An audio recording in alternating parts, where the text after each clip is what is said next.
अस्सलाम वालेकुम। दक्कनी खबरनामे के नाजरीन क्या से दक्कनी खबर लेके मैं हूं आप लोगों के साथ मोहम्मद मिनहाज हुसैन। सबसे पहले सुर्खियां देखेंगे।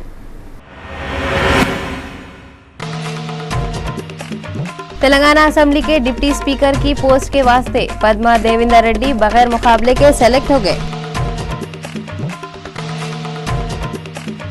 गवर्नर की स्पीच टीआरएस के एजेंडे का पॉम्पलेट है बोल के कांग्रेस के एमएलए डीके अरुणा बोले।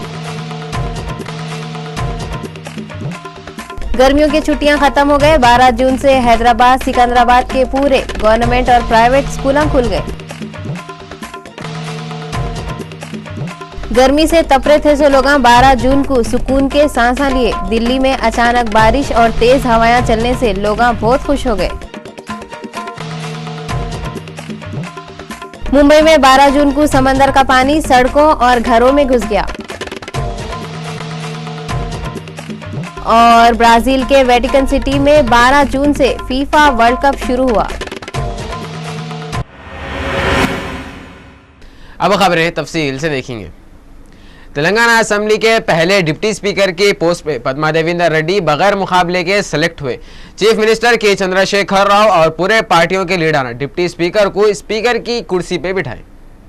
तेलंगाना असेंबली में 12 जून को डिप्टी स्पीकर की पोस्ट के वास्ते इलेक्शन हुए। स्पीकर मधुसूदन चारी ऐवान को बताए डिप्टी स्पीकर के पोस्ट के वास्ते खाली टीआरएस के एमएलए पद्मा देवेंद्र रेड्डी के पेपर आए और दूसरे कोई भी एमएलए उनके खिलाफ नहीं खड़े होने से पद्मा देवेंद्र रेड्डी को ही डिप्टी स्पीकर के पोस्ट के वास्ते सेलेक्ट कर लिए। उस पर chief minister KCR, doctor Geeta Reddy, Ahmed Pasha Quadri, C Ramchandra Reddy और दूसरे मिलके उनको स्पीकर की कुर्सी तक लेके गए। स्पीकर मधुसूदन चारी उनको मुबारकबाद देने के बाद अपनी कुर्सी पे बैठ गए और आगे की कार्रवाई उनको चलाओ बोले। చాలా మందితో సంభాషించేటప్పుడు మిమ్మల్ని నా బిడ్డగా నేను చెప్తా ఉంటాను। పార్టీలో నా బిడ్డ అని సంబోధించే వాళ్ళు మీరు కూడా నాకు ఒకరు। మరి ఈరోజు నేను బిడ్డగా పిలుచుకునే నా బిడ్డ ఇంత ఉన్నత స్థానాన్ని అధిరోహించడం కూడా నేను చాలా గర్వపడతా ఉన్నాను, చాలా ఆనందం కూడా పొందుతా ఉన్నాను। ఈ సందర్భంగా శాసనసభలో ఉన్నటువంటి ఇతర రాజకీయ టీఆర్ఎస్ కాకుండా ఉన్నటువంటి ఇతర రాజకీయ పక్షాల నాయకులు ఒక మంచి సాంప్రదాయాన్ని నెలకొల్పుదాం, డిప్యూటీ స్పీకర్ పదవి ఇతర పార్టీలకు ఇవ్వండి అని చెప్పి నన్ను కోరినారు। అందులో అన్ని పార్టీల వారు ఉన్నారు। ఇది కానీ అప్పటికే నేను వారికి చెప్పాను, దయచేసి మీరు మనసు నొచ్చుకోవద్దండి, మేము అభ్యర్థిని ఆల్రెడీ ఖరారు చేస్తున్నాం, సంతకాలు కూడా పెట్టించున్నాం, కొంచెం లేట్ అయిపోయింది, మీరు కొంచెం ఒక 2-3 రోజుల ముందు చెప్పినా బాగుండేదేమో, ఇప్పుడు జరిగిపోయిందని కూడా చెప్పడం జరిగింది। कांग्रेस एमएलए डीके अरुणा गवर्नर की स्पीच पे असेंबली में हो रहे सौ बातों में हिस्सा लेते हुए बोले गवर्नर की स्पीच टीआरएस के एजेंडे का पॉम्पलेट है। इन आरोग्यश्री स्कीम को जारी रखो और जर्नलिस्टों को भी 2 रूम का फ्लैट दियो बोले। डीके अरुणा बोले 29वीं रियासत तेलंगाना कांग्रेस और सोनिया गांधी की तरफ से बनी, मगर केसीआर उन लोगों का नाम तक नहीं ले रहे, जिस पे टीआरएस के एमएलए और मिनिस्टरान थोड़ा पुकार ले रहे। इन्हों बोले मुसलमानों को 12% रिजर्वेशन देते, बोले हम ये बात का वेलकम कर रहे, मगर ये कैसा देते इसकी डिटेल इन लोगों ने बता रहे। डीके अरुणा बोले ऐसी सेहत के वास्ते अच्छे काम करे तो अच्छा रहता, मगर आरोग्यश्री को कंटिन्यू करते या नहीं करते इसके बारे में भी टीआरएस वाले कुछ भी नहीं बोल रहे। इन्होंने चीफ मिनिस्टर से ये डिमांड करे केसीआर अपने जवाब में ये बातों का ऐलान करना, एजिटेशन चलाए सो बच्चों के केसेस बर्खास्त करके आरोग्यश्री स्कीम को कंटिन्यू करने के साथ किसानों को ज़्यादा से ज़्यादा कर्जा भी देना। इन्होंने ये डिमांड करे जर्नलिस्टों को भी घर देने का ऐलान करना और हैदराबाद में ड्रेनेज सिस्टम को अच्छा करके पुराने सिस्टम को बदल देना। అధ్యక్ష ప్రజలకు ఏదైనా అన్యాయం జరిగితే మాటు ప్రతిఘటిస్తామని కూడా మీ సందర్భంగా మేము తెలియజేస్తా ఉన్నాం అధ్యక్ష। ప్రజల తరఫున మేము ఈ ప్రతిపక్షంలో మా వారిని వినిపిస్తామే తప్ప మా వ్యక్తిగతంగా ఎక్కడ కూడా ఎవరి మీద మేము ఎప్పుడు కూడా మాట్లాడేటువంటి ప్రశ్న రాదని కూడా మేము ఈ సందర్భంగా తెలియజేస్తా ఉన్నాం అధ్యక్ష। కేవలం ప్రజా సంక్షేమం రాష్ట్ర అభివృద్ధి కోసమే ఈ సభలో మా సమయాన్ని మేము తీసుకుంటామని మీకు ఈ సందర్భంగా తెలియజేస్తూ మరి ప్రతిపక్షాలకు పూర్తిగా ప్రజల వాణిని వినిపించేటటువంటి ఆ యొక్క సమయాన్ని కూడా మీరు మాకు కేటాయించాలని చెప్పి మనందరినీ కూడా మీకు మళ్ళీ ఈ సందర్భంగా కోరుకుంటూ మరి మీరు నాకు అవకాశం ఇచ్చినందుకు ధన్యవాదాలు తెలియజేస్తూ సెలవు తీసుకుంటున్నాను। 12 जून जुमेरात के दिन से हैदराबाद और सिकंदराबाद के पूरे गवर्नमेंट और प्राइवेट स्कूल खुल गए। 12 जून जुमेरात के दिन से हैदराबाद सिकंदराबाद के गवर्नमेंट प्राइवेट स्कूल खुल गए और 2 महीने की छुट्टियां खत्म हो गए। जुमेरात के दिन स्कूल खुले तो थोड़े बच्चे खुशी खुशी स्कूलों को गए तो थोड़े बच्चे स्कूल कई को खुले और छुट्टियां कई को खत्म हुए सोचते हुए रोते पलाते स्कूलों को गए। स्कूल बंद होके स्कूल फिर से खुलने तक हैदराबाद नहीं पूरे इंडिया में बहुत कुछ बदला। नया वजीर आजम, नई रियासत, नया सीएम, नए कानूना, नए रूल। अगर कुछ नहीं बदला तो वो है काम करने का तरीका और लापरवाही। ये दोनों चीज़ें महकमा तालीम वालों के जैसे पहले थे वैसे अभी भी है। प्राइवेट स्कूलों में फिर भी बच्चों से फीसां ज़्यादा लेके सहूलतां देते, मगर गवर्नमेंट स्कूलों का पुरसाने हाल ना तो पहले कोई था और ना अब कोई है। आज हम आपको एक ऐसे स्कूल को दिखा रहे हैं जिसको देख के आपका दिल भी ये सोचेगा कि एक स्कूल क्या ऐसा रहता। और नई हुकूमत जो केजी से पीजी तक फ्री एजुकेशन देने का वादा करी, उसका वादा खाली वादा है। वो वादे पे अमल होने तक कितने की बच्चों के फ्यूचर बर्बाद हो जाएंगे।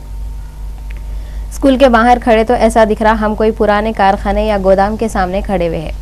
गेट के बाजू जंक्शन और लाइट के तार खुले पड़े हुए हैं। अगर गलती से कोई शरारती बच्चा वहाँ पे चले गया तो आप लोग समझ सकते उसका हाल क्या होगा। स्कूल के अंदर जाते ही जगह जगह कचरे का ढेर और शराब के बॉटल ऐसे पड़े हुए हैं, ऐसा दिख रहा हम स्कूल में नहीं कोई पुराने खंडर में आ गए। 12 जून से स्कूल खुलने का ऐलान तो डिपार्टमेंट वाले कर दिए, मगर स्कूल की साफ सफाई कराना भी ज़रूरी न समझे। स्कूल में एक पानी की टाकी भी है जो बच्चों को पानी पीने के वास्ते लगाए थे, मगर इसमें पानी के बजाय कपड़े डाले हुए हैं। मतलब ये स्कूल में बच्चों को पीने के वास्ते पानी भी नहीं है। बच्चे सेहतमंद रहना, अच्छे माहौल में बच्चों का दिमाग ताज़ा रहना बोल के स्कूल में झाड़ा लगाते, ज़मीन पे हरियाली रहती, मगर ये स्कूल में फर्श तो बिछा हुआ है मगर जगह जगह से फर्शी उखड़ गई, मैनहोल के ढक्कना उठे हुए हैं। अगर भागते भागते कोई बच्चा गिर गया तो समझो उन्हें बुरे तरीके से जख्मी हो गया।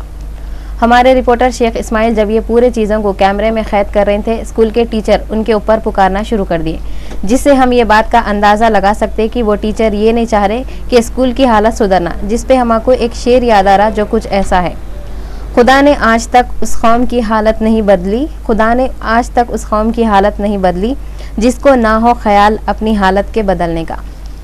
ये शेर सुन के आप लोग ये समझेंगे कि शायद ये कहानी ख़त्म हो गई। अभी तो हम आपको खाली स्कूल की गेट के बाहर और अंदर के सीना दिखाए, अभी क्लासरूम और दूसरे चीज़ें देखना बाकी है।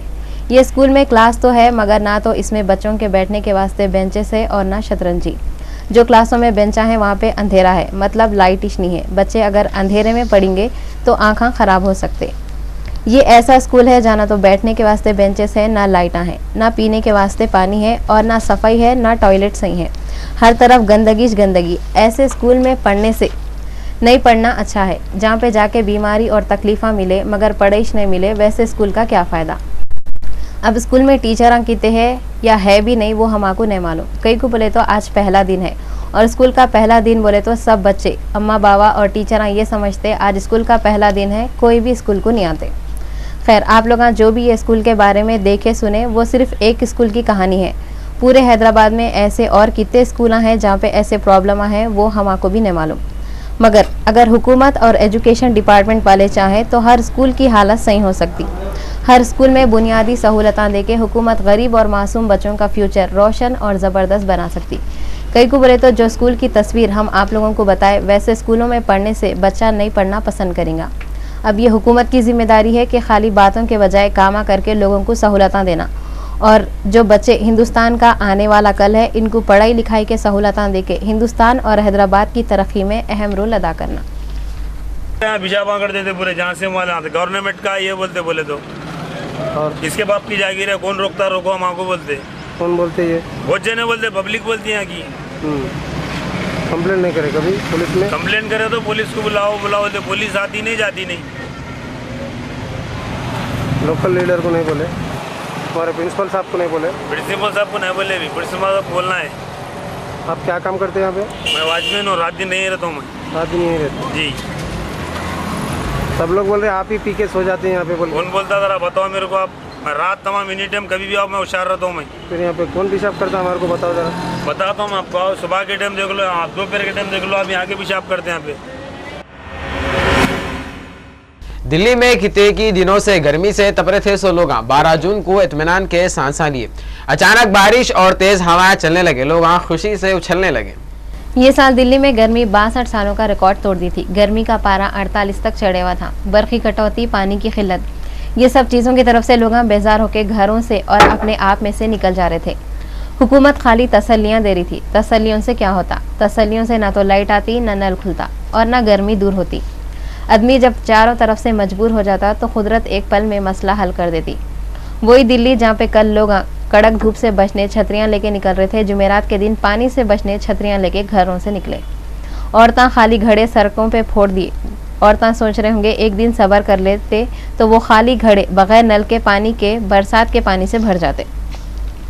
खाली दिल्लीश नहीं, दिल्ली के आजू बाजू के एरियो में भी पानी जम के पड़ा। नोएडा में तो इतने ओले गिरे, ऐसा मालूम हो रहा था जैसा पूरा नोएडा मोतियों से भर गया। ओले गिरने से नोएडा में इतनी ठंडक हो गई, कल तक जो लोग गर्मी की तरफ से हश हुश कर रहे थे उनके मुँह बंद थे मगर दांत बज रहे थे। दिल्ली और दिल्ली के आसपास जो लोग तफरी को आके तोबा तोबा कर रहे थे वो लोग तफरी का फुल मज़ा उठा रहे हैं। दिल्ली में बादल और बारिश और 2-3 दिनों तक रहते गते। मुंबई में समंदर का पानी सड़कों और घरों में घुस गया। मुंबई में 12 जून को दिन के 11:30 बजे समंदर के लहरां 4.56 मीटर तक ऊंचे उठने लग गए और फिर देखते देखते ये पानी सड़कों पे आ गया और घरों में भी घुस गया। रास्ता चलने वाले, कारोबार करने वाले, घरों में रहने वाले हजारों लोग परेशान हो गए। समंदर में दोपहर तक भी लहरां उठते रहे मगर जोर कम हो गया था। दोपहर के वक्त 1 मीटर ऊंचे लहरां उठ रहे थे। सुबह में जब लहरां उठ के समंदर के बाहर आ रहे थे थोड़े लोग तमाशा देखे जैसा किनारे के पास ठहरे हुए थे। अगर ये लहरां खुदा न खास्ता उनको अपने साथ ले लेते तो क्या होता ये बोलने की जरूरत नहीं है। बाद में पुलिस वाले आके लोगों को वहां से बढ़ा दिए। खेलों की दुनिया के मशहूर खेल फुटबॉल के फीफा वर्ल्ड कप का 12 जून को वेटिकन सिटी ब्राजील में इनाग्रेशन हुआ। ब्राजील में हो रहे फुटबॉल वर्ल्ड कप को देखने के वास्ते पूरी दुनिया से 8 लाख लोग आ रहे थे मगर ब्राजील के लोगों की हालत ऐसी है, कभी खुशी कभी गम। कई को बोले तो थोड़े लोग इससे खुश है और थोड़े लोग नाराज है। वहाँ के नाराज है सो लोग बोल रहे हैं हुकूमत बहुत पैसा खर्चा कर रही और बर्बाद कर रही। 1 महीने तक चलने वाली ये टूर्नामेंट में 32 मुल्कों के टीमें हिस्सा ले रही। ब्राजील के 12 शहरों में 64 मैच होंगे और पूरे टीमों को 8 ग्रुपों में बांट दिए और इनॉग्रेशन होते ही पहला मैच ब्राजील और क्रोएशिया के बीच में होगा और ये मैच साओ पोलो में होगा। ये फुटबॉल वर्ल्ड कप के वास्ते ब्राजील की हुकूमत $11 अरब खर्चा कर रही। ब्राजील की हुकूमत इतना खर्चा कर रही बल्कि वहाँ के लोग औंठ ले रहे और सब एतराज़ करते हुए बोल रहे हैं ब्राज़ील में लोगों के वास्ते तो कोई सहूलत नहीं है।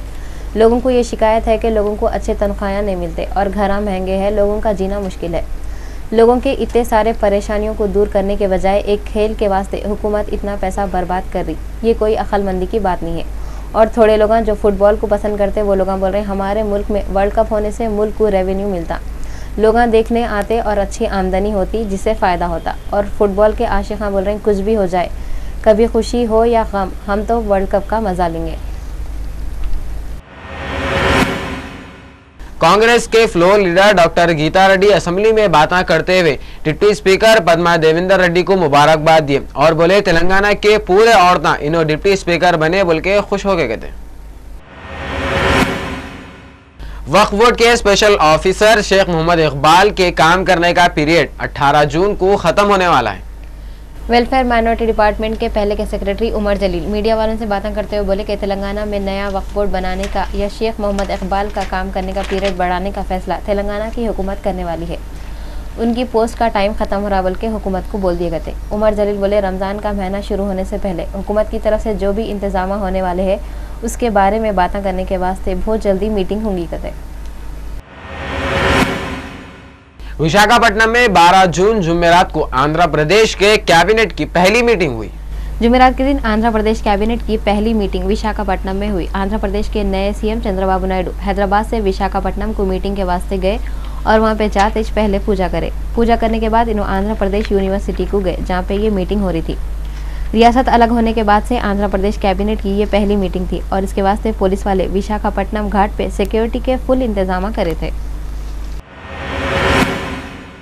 एमआईएम के MLA Syed Ahmed Pasha Quadri deputy speaker Padma Devender Reddy को मुबारकबाद देते हुए असेंबली में एमआईएम को मुसलमानों और एससी एसटी निचली जात के लोगों के प्रॉब्लमों पे ज्यादा से ज्यादा बातें करने का मौका देना कहते। राजेंद्र नगर और शमशाबाद में आरटीए के ऑफिसर गाड़ियों के सही पेपर नहीं है सो स्कूल के बसों को जब्त करें। खाली तेलंगाना में नहीं आंध्र प्रदेश में भी आरटीए वाले गाड़ियां चेक करके गाड़ियां पकड़ने कहते। డిప్యూటీ ట్రాన్స్పోర్ట్ కమిషనర్ గారి ఆదేశాల మేరకు ఈరోజు ఉదయం అన్ని education institution buses school buses మీద స్పెషల్ డ్రైవ్ చేపట్టడం జరిగింది. డిఫరెంట్ టీమ్స్ 3 ప్లేసెస్ లో స్పెషల్ డ్రైవ్ కండక్ట్ చేస్తున్నారు. ఈరోజు ఇక్కడ అత్తాపూర్ ఆర్టీఏ దగ్గర అత్తాపూర్ టీం ఇప్పటికి 5 బస్సులు సీజ్ చేయడం జరిగింది. ఈ స్పెషల్ చెకింగ్ ఈ నెలంతా కంటిన్యూ అవుతుంది. ప్రతి స్కూల్ బస్సు క్షుణ్ణంగా పరిశీలించి ఫిట్నెస్ సర్టిఫికేట్ తీసుకొని ప్రతి బస్సు, ట్యాక్స్ పర్మిట్ లేని ప్రతి బస్సును సీజ్ చేయడం జరుగుతుంది. ఈ స్పెషల్ డ్రైవ్ ప్రతిరోజు ఉదయం 7 నుంచి 11 గంటల వరకు, మళ్ళీ ఈవినింగ్ 4 to 7 ఈ నెల పూర్తయ్యే వరకు జరుగుతాం. टीआरएस एमएलए कोंडा सुरेखा असेंबली में बातें करते हुए गवर्नर की तरफ से माइनॉरिटी को 12% रिजर्वेशन, वक्फ बोर्ड को जुडिशियल पावर और पेंशन में इजाफा करने का ऐलान पे तेलंगाना के कितने की लोग खुशी हो गए बोल के बोले।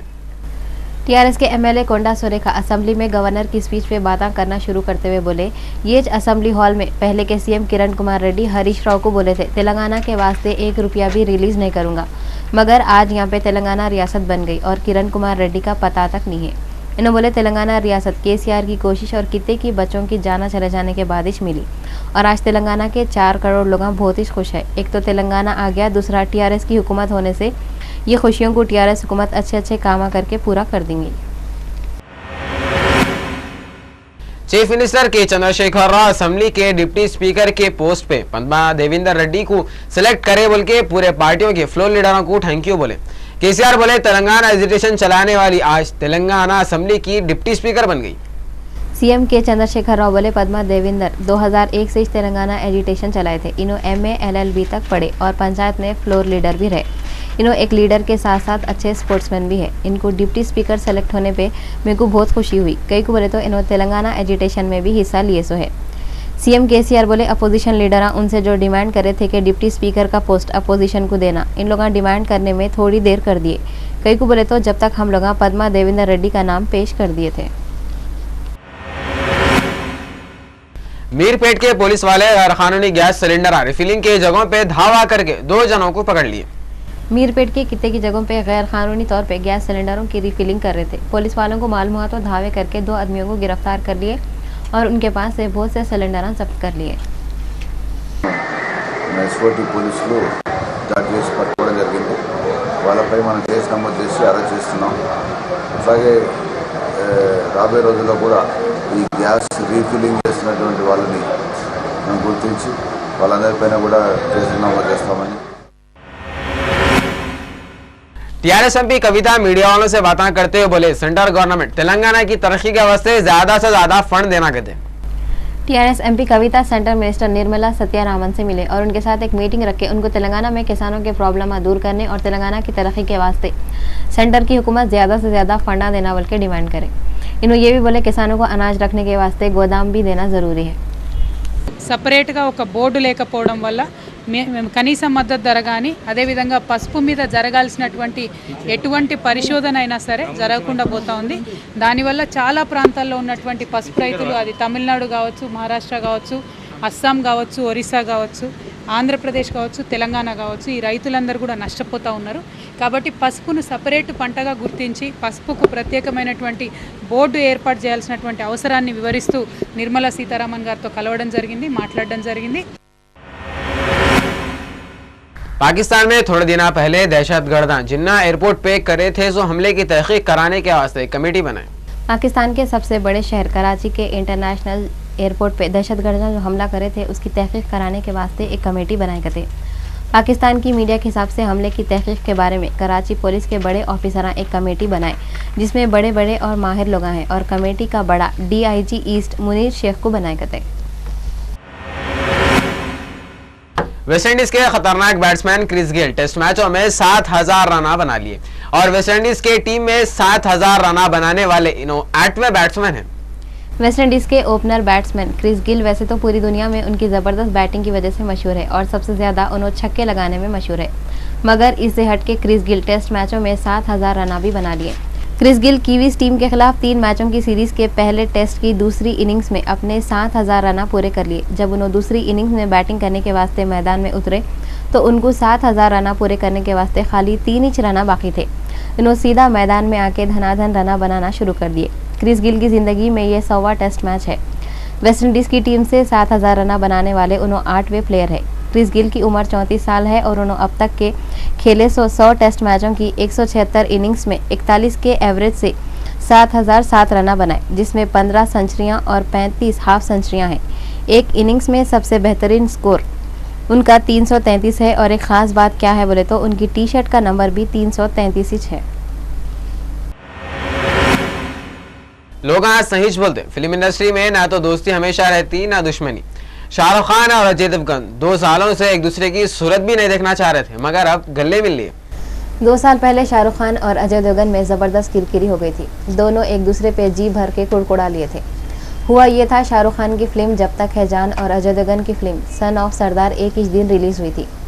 अजय देवगन इल्ज़ाम लगाए थे शाहरुख खान और प्रोड्यूसर यशराज अपना असर और रसूख इस्तेमाल करके ज़्यादा से ज़्यादा थिएटरों पे कब्जा कर लिए। उसके जवाब में शाहरुख बोले थे, बाजार खुलावा है, तू जिसमें जितना दम है उतना खरीदता, खरीद नहीं सके दूसरों पे औटना अच्छी बात नहीं है। ये बात बढ़ते बढ़ते इतनी बड़ी, शाहरुख और अजय देवगन एक दूसरे के खिलाफ हो गए थे, मगर अब दोनों दोस्तां बन गए। हुआ ये, अजय देवगन रोहित शेट्टी के डायरेक्शन में बनने वाली फिल्म सिंघम 2 की शूटिंग कर रहे थे और शाहरुख खान वहाँ पे पहुँच गए। शाहरुख खान जाते ही अजय देवगन को गले लगा लिए। हालांकि वहाँ पे करीना कपूर और रोहित शेट्टी भी थे, मगर सब कुछ छोड़ के शाहरुख अजय देवगन के साथ बातें करना लग गए। ये दोनों को बातें करते हुए देख के रोहित शेट्टी की बत्ती सी खुशी से खुल गई। वो कई को बोले तो शाहरुख खान और अजय देवगन दोनों रोहित के चहीते एक्टर हैं।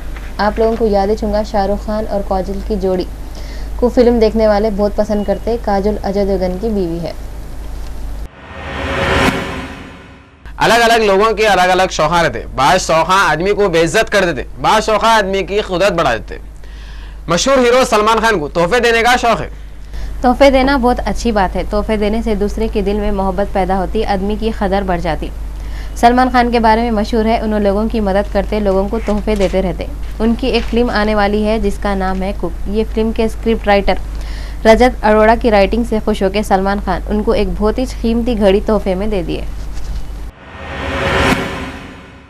हिंदी फिल्मों में एक जमाने में धूम मचाने वाली माधुरी दीक्षित थोड़े दिन पहले आईएसओ उनकी फिल्म फेल हो जाने से मायूस नहीं है कहते। माधुरी दीक्षित कितने सालों के बाद फिर से फिल्मों में आना शुरू करे। आए तो आए, अपनी उम्र के हिसाब से रूला करे तो अच्छा था। 1.5 इश्किया और गुलाब गैंग में काम करे। फिल्म के नामा खुद उनकी उम्र के लिहाज से अलग मालूम हो रहे। 1.5 इश्किया, 2.5 इश्किया, गुलाब गैंग, लाल लगाम, ये सब अब उनको सूट नहीं करता। माधुरी दीक्षित जो ये बोल रहे हैं फिल्म फेल हो गए तो उनको अफसोस नहीं है, उनको अफसोस होगा भी कई को।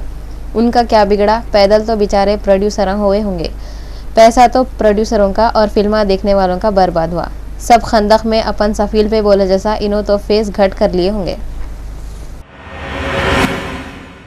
समाजवादी पार्टी के सुप्रीमो मुलायम सिंह यादव 11 जून को पार्लियामेंट में पीएम नरेंद्र मोदी से सवाल करते हुए बोले, चीन के कब्जे वाली जमीन कब वापस लेंगे।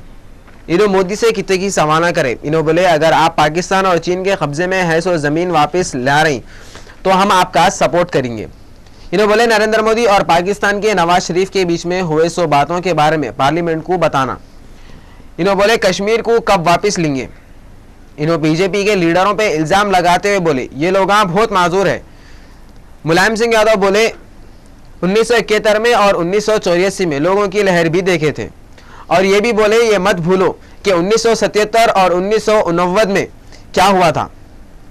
1971 के लोकसभा इलेक्शन में इंदिरा गांधी की क़यादत में कांग्रेस पार्टी भी 352 सीटों पे जीती थी। इमरजेंसी के बाद 1977 में हुए सो इलेक्शन में कांग्रेस पार्टी को सिर्फ 189 सीटें आए थे।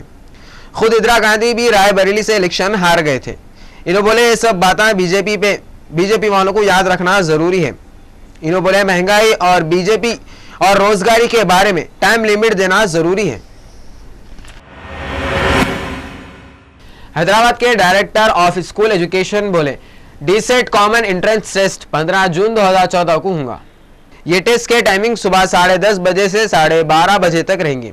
इन्हों बोले, एग्जाम लिखने वाले हॉल टिकट के साथ 1 घंटा पहले हॉल में रहना। इन्हों बोले, देर से आने वालों को एग्जाम में नहीं बैठने देंगे। जुमेरात के दिन कुत्तापेट ग्राम पंचायत ऑफिस के सामने सीआईटीयू वाले और एम्प्लॉयज एंड वर्कर्स यूनियन के लोग तनख्वाह बढ़ाओ बोल के धरना दिए।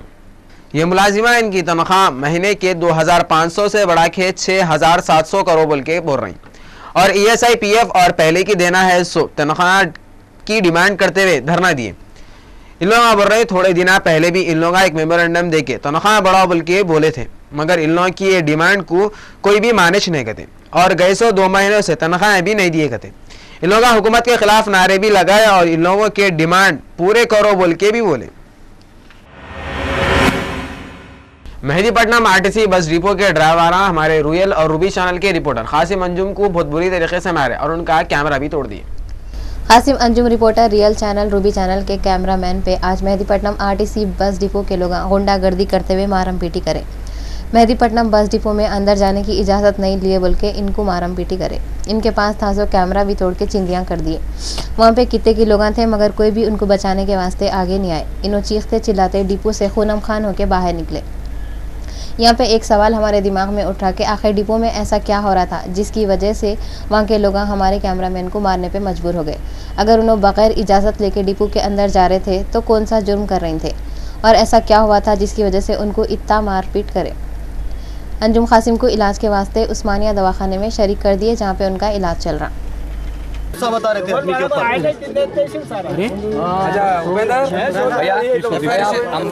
आपको सारे यहाँ से कुत्ते के जैसा भाग रहा हूँ, मेरे बचाने वाला नहीं। कितने लोग आते हैं अंजुम में? पूरे तैयार हो, पूरे आदमी 100 आदमी के करीब कौन है बोलो पूरा सब। ये यूनियन शुरू करा सब पहले और 2 औरतें हैं सब और एक आदमी है सब। इतना बड़े वाला है उसको और मेन जो बड़े वाला सब लंबा ये सब मेरे को उठा लेके उधर लेके जाके बिठाए अपने ऑफिस में। सिक्योरिटी वाला सब अब सेव करा, मेरे को सेव करा सब। ये लेके जाके अंदर बिठा के वहाँ पुलिस वाला बोल के सेव करा दे पूरा ऐसा सब उससे मारा सब बैट से सब। इनके साथ और एक लंबा जैसा मुंह फोड़ दे। हाथ नहीं उठ रहा मेरा, ये हाथ पे कमर पे पूरा ये सब मेडिकल के लिए भेज दिए तो पूरा भागा मैं अंदर चलो कैमरा ना दे ఇది అవసరమానే ఏందా మీరు అంతా ఇది అవసరమా ఇది వీడియో కెమెరా ఇది कैमरे को देख के अंदाजा लगा सकते हैं। ఇది ఏంది అవసరమా ఇంత డ్యామేజ్ చేయడం దెబ్బలను కొట్టడం ఇవన్నీ చేయడం అవసరమా ఏంది తీసుకొని ఏం చేస్తావు